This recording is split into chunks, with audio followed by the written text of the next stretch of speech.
પ્રક્રિયામાં શિસ્તના લીરા ઉડ્યા. વડોદરા શહેર ભાજપના ઉપાધ્યક્ષ અને પૂર્વ કોર્પોરેટર વચ્ચે જામી પડી.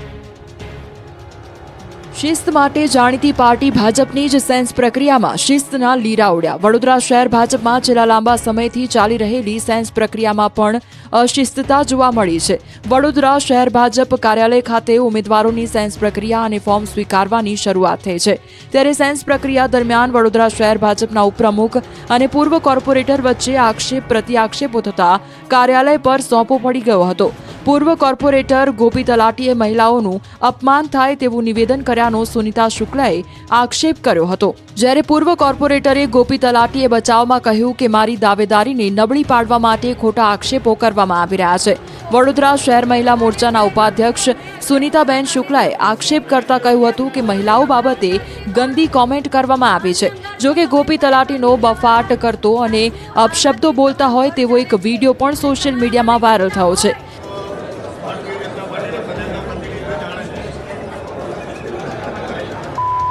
ગોપી તલાટી બોલી રહ્યા છે કે અમને રાજકારણ શીખવાડે છે.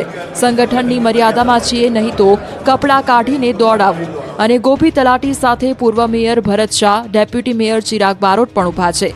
મુદ્દો વિચકતા અન્ય નેતાઓએ બંને વચ્ચે પડી મામલો થાળે પાડ્યો હતો.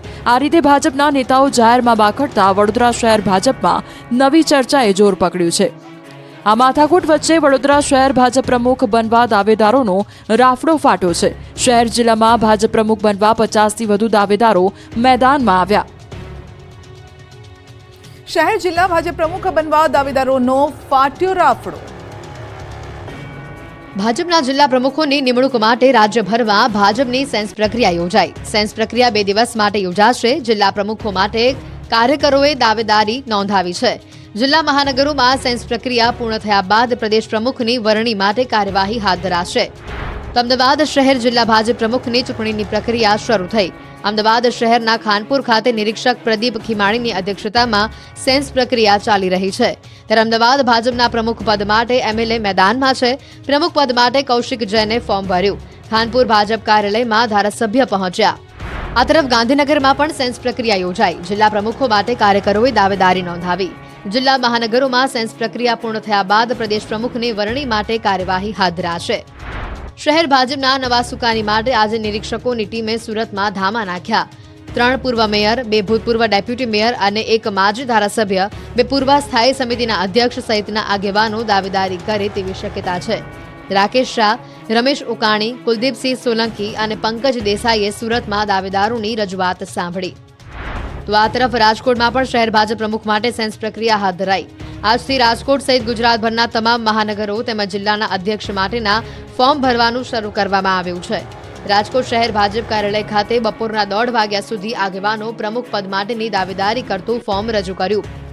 કશ્યપ શુક્લ, અશ્વિન મોલિયા, અરવિંદ રયાણી, દેવાંગ માકડ આ સહિતના આગેવાનોએ ફોર્મ ભર્યા. તો બીજી તરફ રાજકોટ જિલ્લાના અધ્યક્ષ પદ માટે વર્તમાન અધ્યક્ષ અલ્પેશ ઢોલરિયા ફરી વખત રિપીટ થાય તે પ્રકારની શક્યતા જોવામાં આવી રહી છે. બનાસકાંઠાના ભાજપ કાર્યાલય ખાતે જિલ્લા પ્રમુખ માટે સેન્સ પ્રક્રિયા હાથ ધરાઈ. સેન્સ પ્રક્રિયાને લઈને નિરીક્ષકો ચડોતરના કમલમ ભાજપ કાર્યાલય ખાતે પહોંચ્યા હતા. ઉમેદવારોના ફોર્મ અમરાઈવાડીના પૂર્વ ધારાસભ્ય અને પાટણના પ્રભારી જગદીશ પટેલ ઉમેદવારોના ફોર્મ સ્વીકારી રહ્યા છે. પૂર્વ ધારાસભ્ય શશિકાંત પંડ્યા, મગનલાલ માળી, લાલજી પ્રજાપતિ સહિતના અનેક ઉમેદવારોએ દાવેદારી નોંધાવી છે. ફોર્મ સ્વીકારવાની પ્રક્રિયા બાદ જિલ્લા સંકલનની બેઠક મળશે. બનાસકાંઠા વિભાજનનો વિરોધ વધુ વકર્યો. ધાનેરાના વેપારીઓએ વેપાર ધંધા બંધ રાખી ઠાલવ્યો રોષ. બનાસકાંઠા જિલ્લાનો વિભાજન કરતા વિરોધનો વંટોળ વધુ વકરી રહ્યો છે. વેપારીઓ વેપાર ધંધા બંધ રાખી રેલી કાઢી રોષ ઠાલવી રહ્યા છે. શિહોરી અને થરાદ બાદ ધાનેરા બંધ રાખી લોકોએ વિરોધ કર્યો. બનાસકાંઠા જિલ્લાનું વિભાજન થયા બાદ ધાનેરા તાલુકાને વાવ થરાદ જિલ્લામાં સમાવી દેતા ધાનેરા વિસ્તારના લોકોમાં ભારે રોષ ભભૂક્યો છે. રોષે ભરાયેલા હજારો લોકોએ આજે રસ્તા પર ઉતરી સરકાર સામે વિરોધ પ્રદર્શિત કર્યો હતો અને ધાનેરાને બનાસકાંઠા જિલ્લામાં જ યથાવત રાખવાની માંગ કરી છે. ધાનેરામાં બંધના એલાનની સાથે વિશાળ જનરેલી યોજાઈ હતી અને ધાનેરા પ્રાંત અધિકારીને આવેદનપત્ર પાઠવી ધાનેરાને બનાસકાંઠામાં રાખવા જ માંગ કરાઈ છે. ધાનેરા હિતરક્ષક સમિતિ દ્વારા ધાનેરા બંધનું એલાન આપવામાં આવ્યું છે. ધાનેરાના લોકોની માંગ છે કે ધાનેરાને બનાસકાંઠા જિલ્લામાં જ રાખવામાં આવે અગાઉ કાંકરેજ અને શિહોરીમાં પણ લોકોએ બંધ પાડી પોતાનો રોષ ઠાલવ્યો હતો. બજારો સજ્જડ બંધ રાખી કાંકરેજ તાલુકાને બનાસકાંઠામાં જ રાખવાની માંગ કરાઈ હતી. તો બીજી બાજુ થરાના લોકો પણ બંધ પાડી બનાસકાંઠા જિલ્લામાં જ રહેવા માંગ કરી રહ્યા હતા. તેમાં ધારાસભ્યએ પણ સહમતિ દર્શાવી છે. એટલું જ નહીં, લોકો તો ત્યાં સુધી કહી રહ્યા છે કે જો અમારી માંગ નહીં સ્વીકારવામાં આવે તો અમે આનાથી પણ ઉગ્ર આંદોલન કરીશું. ભાવનગરમાં ગરીબોના 800 થી વધુ ઘર તોડવાના નિર્ણય સામે ઉગ્ર જન આક્રોશ.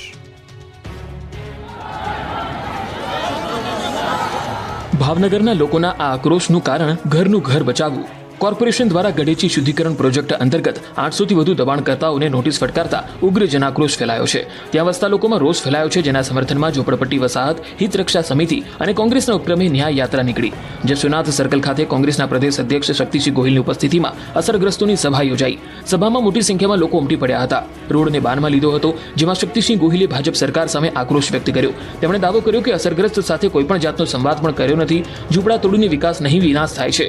જમીન સંપાદન કરી યોગ્ય વળતર આપવું જોઈએ. આવાસ યોજનાના ખાલી મકાનો વૈકલ્પિક વ્યવસ્થાના ભાગરૂપે આપવા જોઈએ. બાદમાં જશોનાથ ચોકથી વિશાળ રેલી કાઢવામાં આવી હતી. રેલી કલેક્ટર કચેરીએ અને કોર્પોરેશને પહોંચી સૂત્રોચ્ચાર સાથે હાથમાં બેનર લઈને વિરોધ નોંધાવ્યો. અહીં કમિશનર કલેક્ટરને આવેદનપત્ર પાઠવી રજૂઆત કરવામાં આવી. સુપ્રીમ કોર્ટની ગાઈડલાઈન અનુસાર માનવી અભિગમ રાખવા, વિકાસ જરૂરી હોય તો ગરીબ લોકોને ઓછામાં ઓછું નુકસાન થાય તે રીતે અને વૈકલ્પિક વ્યવસ્થા કરી આપવાની માંગણી કરી હતી. રાજકોટ વકફ બોર્ડના નામે નવાબ મસ્જિદની 3 દુકાનો ખાલી કરાવવાનો મામલો. ગૃહ રાજ્યમંત્રી હર્ષ સંઘવી પહોંચ્યા. નવાબ મસ્જિદ 3 હિન્દુ વેપારીઓની દુકાનોનો સામાન બહાર ફેંકી બળજબરીપૂર્વક દુકાન ખાલી કરાવવામાં આવી હતી. વેપારીઓ દ્વારા એ ડિવિઝન પોલીસ સ્ટેશન ખાતે ફારૂક મુસાણી સહિતના વ્યક્તિઓ વિરુદ્ધ ગુનો નોંધાયો છે. તો ગુનો નોંધાતા ફારૂક મુસાણી સહિત 9 વ્યક્તિઓની અટકાયત કરવામાં આવી અને હિન્દુ મુસ્લિમ ધર્મના લોકોએ સાથે મળીને દુકાનોમાં સામાન પરત મૂક્યો. હિન્દુ વેપારીઓ સાથે હર્ષ સંઘવી દ્વારા કરવામાં આવી હતી બેઠક અને બેઠકમાં સ્થાનિક ધારાસભ્ય રમેશ ટીલાડા, રાજ્યસભાના સાંસદ રામ મુકરિયા, ઉદય કાનગર, ડોક્ટર દર્શિતા શાહ સહિત હાજર રહ્યા હતા અને વર્ષોથી દાણાપીઠ વિસ્તારમાં મોટાભાગના હિન્દુ વેપારીઓ દુકાન ધરાવે છે. અટકાયત કરાયા બાદ તમામ આરોપીઓને મુક્ત કરવામાં આવ્યા હતા. આરોપીઓની અટકાયતને લઈને હર્ષ સંઘવી દ્વારા એક્સ પર પોસ્ટ મૂકવામાં આવી હતી અને દાણાપીઠ વિસ્તારમાં જય જય શ્રી રામ અને વંદે માતરમના નારા લાગ્યા. એમસી ટેકનિકલ સુપરવાઇઝર ભરતી કૌભાંડ મામલે કોંગ્રેસ દ્વારા વિરોધ પ્રદર્શન. રોડ પર 500 રૂપિયાની નોટો ઉડાડી. અમદાવાદમાં કોંગ્રેસના નેતાઓએ 500 રૂપિયાની નોટો ઉડાડી ટેકનિકલ સુપરવાઇઝર ભરતી કૌભાંડનો વિરોધ કર્યો. અમદાવાદ મ્યુનિસિપલ કોર્પોરેશનના ઇજનેર વિભાગ માટે 93 ટેકનિકલ સુપરવાઇઝરની ભરતી કામમાં હેડ ક્લાર્કને સસ્પેન્ડ કરવામાં આવ્યો છે. ત્યારે એએમસી ટેકનિકલ સુપરવાઇઝર ભરતીમાં કૌભાંડ મામલે અમદાવાદમાં કોંગ્રેસ દ્વારા વિરોધ પ્રદર્શન કરવામાં આવ્યું. એએમસી ઓફિસની બહાર મોટી સંખ્યામાં કોંગ્રેસના નેતાઓએ ધરણા પર બેસીને હલ્લાબોલ કર્યો. ભરતી કૌભાંડ રૂપી રાક્ષસ બનાવીને ઉગ્ર વિરોધ પ્રદર્શન પણ કરવામાં આવ્યું. સાથે જવાબદાર અધિકારીના રાજીનામાની માંગ કરવામાં આવી. સમગ્ર મામલે અમદાવાદ મેયર પ્રતિભા જૈન દ્વારા મ્યુનિસિપલ કમિશનરને પત્ર લખીને જવાબદાર કોર્પોરેશનના અધિકારી સામે કાર્યવાહી કરવાની માંગ કરાઈ છે.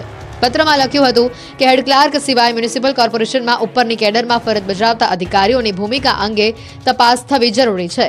સમગ્ર ભરતી કૌભાંડમાં જે પણ અધિકારીની સંડોવણી